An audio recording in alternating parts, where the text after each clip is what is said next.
Welcome to Buzz Around the Globe, Weekend Edition. The European Union's foreign policy chief has called for a crackdown of Russian oil into Europe as refined fuel, including diesel, while pointing an accusatory finger at India.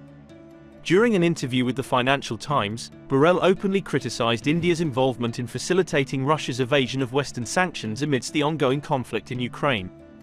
He explicitly stated that Europe intends to take action against the import of Indian petroleum products that utilize Russian oil. He called for stricter measures to be taken against India's practice of reselling Russian oil as refined fuel. To this, India's External Affairs Minister Jaishankar replied by advising EU foreign policy chief to have a look at EU Council regulations.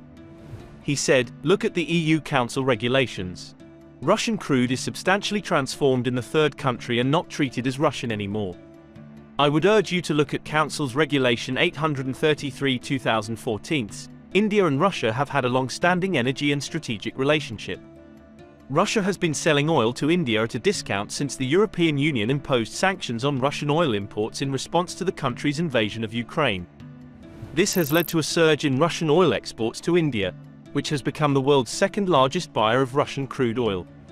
India, as an oil importer, refines the Russian crude oil it receives and exports the refined petroleum products to European markets.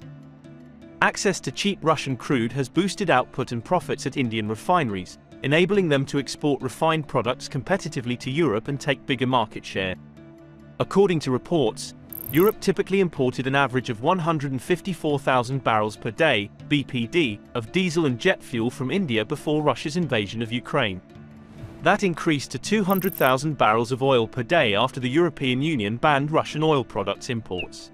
In 2021, Russian oil accounted for a minor part of India's annual crude imports, but by November 2022, that figure jumped manifold to 22% of India's total crude imports, and by February 2023 it stood at 35%.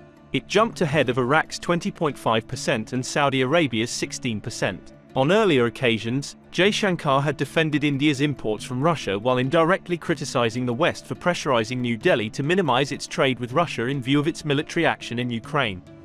In December 2022, Jaishankar had said, "Our trade with Russia is at a very small level, $12 to $13 billion, in comparison to European countries.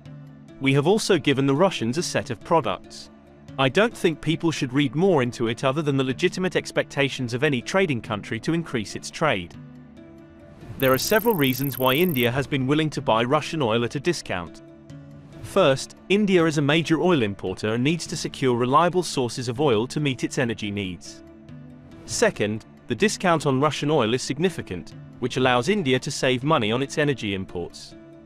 Third, India has not imposed sanctions on Russia, so it is able to continue buying Russian oil without facing any penalties. The sale of oil by Russia to India has been controversial, with some critics arguing that it helps to fund Russia's war effort in Ukraine. However, India has defended its decision to buy Russian oil. India has also said that it is working to diversify its sources of oil imports, so that it is not reliant on any one supplier. But what the EU foreign policy chief failed to mention while criticizing India is that along with India, China has also become the largest buyers of Russian oil since Western nations restrict purchases and impose sanctions. Both nations are compensating for the drop in demand for Russian oil from elsewhere, undermining Western efforts to isolate Moscow and hasten an end to the war in Ukraine. Although this path for India is not without hiccups. India's efforts to make the rupee a more widely used currency have been slowed by its failure to negotiate a deal to use it for trade with Russia. According to reports, Russia, which prefers the Chinese yuan, is reluctant to adopt rupee trade because it would leave Moscow with unwanted rupee reserves of more than $40 billion annually. One thing is clear, India is doing a massive balancing job as far as its oil trade is concerned. Until now it has managed it successfully. Do tell us what you think about this video in the comments section, and for more news updates, subscribe to India Today.